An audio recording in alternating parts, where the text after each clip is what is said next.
जामनेर तालुक्यातील ताज्या बातम्या व ठळक घडामोडींसाठी पाहत राहा JBN महाराष्ट्र।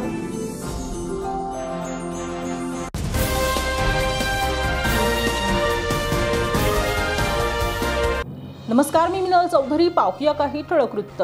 भारतीय राष्ट्रीय काँग्रेसची जामनेर तालुका कमिटीच्या वतीने एक महत्त्वपूर्ण आढावा बैठक आज जामनेर येथील काँग्रेस कार्यालयात संपन्न झाली। जळगाव जिल्हा काँग्रेस कमिटीचे निरीक्षक श्याम उमाळकर व जिल्हाध्यक्ष प्रदीप पवार, माजी जिल्हाध्यक्ष उदय पाटील, सलीम पटेल यांच्या आदेशावरून ही बैठक घेण्यात आली। या बैठकीचे अध्यक्षस्थान जिल्हाध्यक्ष दादासाहेब प्रदीप पवार यांनी भूषवले। बैठकीत निरीक्षकांनी सर्वप्रथम तालुक्यातील कार्यकर्त्यांचे मनोगत ऐकून घेत पक्षशिस्त, संघटन आणि आगामी निवडणुकीच्या दृष्टीने मार्गदर्शन केले। या बैठकीच्या यशस्वी आयोजनासाठी तालुका काँग्रेस कमिटीचे अध्यक्ष शंकर राजपूत, जिल्हा उपाध्यक्ष संदीप पाटील, ST पाटील, विलास पाटील, जगदेव बोरसे, संजय राठोड, दीपक राजपूत, शुभम पाटील, विजय पाटील, पंकज पाटील, डॉक्टर शिवाजी पाटील, अक्षय पाटील, राजू चोपडे, रफिक मौलाना, ईश्वर रोकडे, शेख बंडू, गणेश झालटे, किरण पाटील, संजय जैन यांच्यासह अनेक पदाधिकाऱ्यांनी मोलाचे योगदान केले। बैठकीत उपस्थित कार्यकर्त्यांनी पक्षाच्या मजबूतीसाठी एकजुटीने काम करण्याचा निर्धार व्यक्त केला। सर्वप्रथम जळगाव जिल्हा काँग्रेस कमिटी आणि जामनेर तालुका काँग्रेसच्या वतीनं आज आम्ही आपल्याला इथे निमंत्रित केलं होतं, त्यामुळे आपण आलात तर आपलं मनापासून मी जळगाव जिल्हा काँग्रेसचा अध्यक्ष या नात्याने स्वागत करतो। आज आमचे महाराष्ट्र प्रदेश काँग्रेस कमिटीचे नूतन अध्यक्ष माननीय हर्षवर्धन सपकाळ साहेब त्यांनी प्रदेश अध्यक्षपदाचा चार्ज घेतल्यानंतर त्यांनी महाराष्ट्रातले जे सिनियर आमचे नेते आहेत त्यांची एकत्र बैठक घेऊन त्यांच्यावर प्रत्येक जिल्ह्यामध्ये जाऊन तालुका पातळीपर्यंत जाऊन एकंदरीत काँग्रेस संघटनेच्या बाबतीत सगळी माहिती जाणून घेण्यासाठी व त्यात काय सुधारणा करा या संदर्भातून आपल्या जळगाव जिल्ह्यासाठी आमच्या प्रदेशचे उपाध्यक्ष, आमचे काँग्रेस पक्षाचे जुने नेते, सिनियर नेते, माननीय आपल्या शेजारच्या जिल्ह्याचे बुलढाण्याचे माननीय श्यामभाऊ माळकर यांना जळगाव जिल्ह्याचं निरीक्षक म्हणून इथे नियुक्त केलेलं आहे आणि आम्ही संपूर्ण जळगाव जिल्ह्याच्या दौऱ्यावर सगळेजण फिरत आहोत। तर सकाळी आम्ही मुक्ताईनगर तालुक्याचा दौरा त्यांनी आटोपला आणि आज या ठिकाणी आम्ही आता नुकतंच जामनेर तालुक्याचा आढावा त्यांनी घेतलेला आहे आणि त्याच अनुषंगाने आपल्याला बोललो। तर मी आमचे प्रदेशचे निरीक्षक श्यामभाऊ माळकर यांना विनंती करतो की त्यांनी पत्रकार परिषद संबोधित करावं।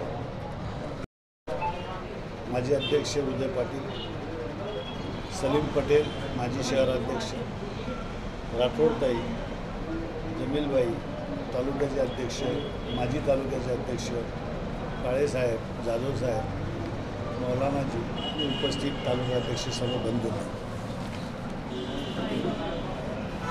हर्षवर्धन सपकाळ एक गांधीवादी विचार, सर्वोदय विचार, विनोबा भावेंचा विचार घेऊन राहुल गांधींनी त्यांच्यावर जबाबदारी दिली।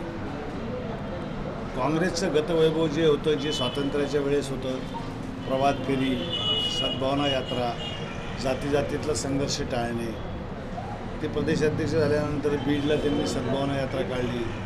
16 तारखेला नागपूरला हिंदू मुस्लिमचा जो दंगा झाला त्यातून सद्भावना यात्रा त्यांची 16ला आहे आणि अशा पद्धतीनं गांधीवादी विचारधारा, फुलेशाह आंबेडकरांची विचारधारा, सेक्युलरची विचारधारा ही लोकांपर्यंत पोचवायची आणि यातून काँग्रेस नव्यानं उभी करायची। तरुणांचा सहभाग, महिलांचा सहभाग, त्यानंतर जुने जाणते नवीन लोक, युवक काँग्रेसवाले, महिला, NSY आणि जे अनुभवी लोक आहेत, जे पदावर होते, आता रिटायरमेंटला असतील, त्या सगळ्यांना एकत्रित करून चालवण्याचा हा प्रयत्न आहे। तर सुरुवातीला काय संघटन पहिल्यांदा युती असल्यामुळे अनेक जागा या युतीत सुटल्या गेल्या आणि अपेक्षित निकाल हा काँग्रेसला आला नाही।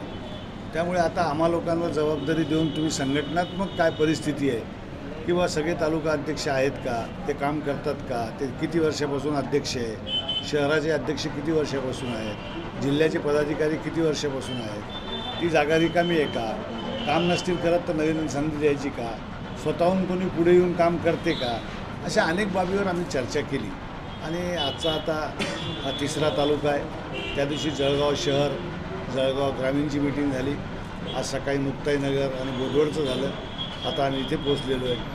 उद्या आणि परवा 3 दिवसाचा आमचा दौरा आहे, त्यानंतर उर्वरित आम्ही 2 दिवस आणखीन काम करू आणि सगळ्यांची मनं जाणून घेऊन एक मरगळ नावाचा जो विषय असतो तो मरगळ काढून एक संघटनात्मक काँग्रेस उभी करायची आणि मग जशी जशी ताकद उभी होईल तसतशा निवडणुकीला पुढच्या दृष्टीनं सामोरं जायचं.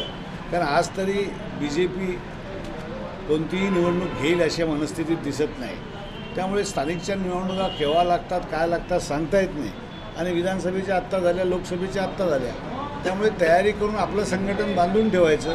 जेव्हा अनाऊन्समेंट होईल त्यावेळेला तो प्रयत्न करायचा. आणि संघटनेतले लोक जेव्हा नगरपरिषदमध्ये किंवा जिल्हा परिषदला उतरतील त्याच वेळेला पक्षाला मजबूती होईल. निवडणुका हारतील जिंकतील तो भाग नंतरचा. पण पंजा करून काँग्रेस कार्यकर्त्याला मी पक्षात काम करतो म्हणून न्याय मिळतो अशा प्रकारची भावना तयार होईल. आणि त्याच आढावा घेण्यासाठी मी इथे आलो होतो. सगळ्यांनी मला सगळ्या आपापल्या गोष्टी सांगितल्या, मी त्याची संग्रहही केल्या. आता मी प्रदेशाध्यक्षांना तो अहवाल देईल आणि प्रदीप पाटील, उदय पाटील, सलीम पटेल आणि बाकीचे सगळे लोक आहेत, तालुका अध्यक्ष आहेत, हे जिल्ह्यामध्ये संपर्कात माझ्यासोबत आहेत. मी सर्वांना ईदच्या शुभेच्छा, रामनवमीच्या शुभेच्छा, महावीर जयंतीच्या शुभेच्छा, उद्याच्या हनुमान जयंतीच्या शुभेच्छा, गुढीपाडव्याच्या शुभेच्छा देतो आणि थांबतो.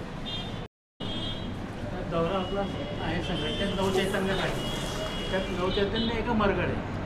मरगळ तर आहेच ना. मरगळ याचं कारण असं आहे की जर ज्या गावाला तिकीटच आमच्या पक्षाला मिळालं नाही तर ते कार्यकर्ते शहरावैरा तर झालेलेच आहेत ना.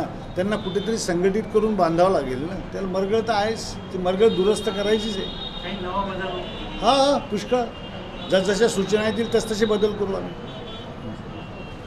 जळगावचा जो प्रकार घडला होता त्याबाबत नाही, आता कसं आहे माहिती का की वेळेवर पक्षामध्ये येऊन ज्यांना तिकीटं दिल्या जातात त्यांना संघटनेचं काही माहीत नसते आणि आपल्या सोयीप्रमाणे ते लोक बोलत राहतात. जसे घरी पाहुणे आले, भांडणं केले, निघून गेले, अशातले ते प्रकार होत असतात. पण ज्यांच्या नावाचं घर असते त्यांना ते घर कायम सांभाळावं लागतं. घराची बदनामी होते. बदनामी होते कबूल आहे. पण आता एवढ्या मोठ्या पक्षामध्ये कधी कधी अशा गोष्टी घडतात, त्या पुनरावृत्ती होऊ नये हाच आमचा प्रयत्न आहे.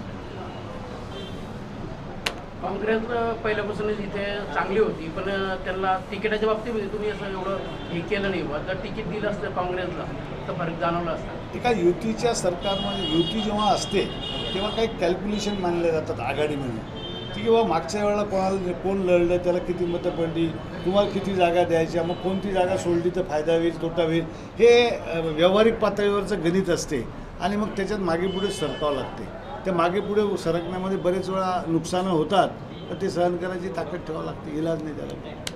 ते भाजपमधला व्यक्ती इकडे आयात केले गेला होता ना, काँग्रेसमध्ये तेवढे मातंबर लोक होते यामध्ये. हो, ही गोष्ट एकदम खरी आहे. तसं आत्ताही सांगणाऱ्यांनी सांगितलं.